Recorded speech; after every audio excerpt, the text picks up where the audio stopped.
Hello guys, today I'm going to share to you a tips how to do it seedlings inside the house during spring, because during spring still cold here.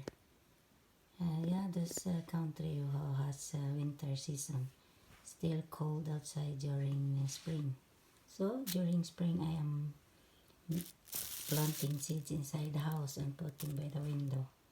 Um, It's very simple, guys. If you have any box inside your house, just get it, put a soil, and then put the seeds here in the soil, and then put it covered with plastic to avoid the soil drying up, because we are not going to water this until the seedlings is coming.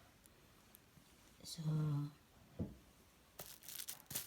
we have ready seedlings during summer. You can plant any kinds of seeds in the box, vegetables or flowers, and then put it by the window.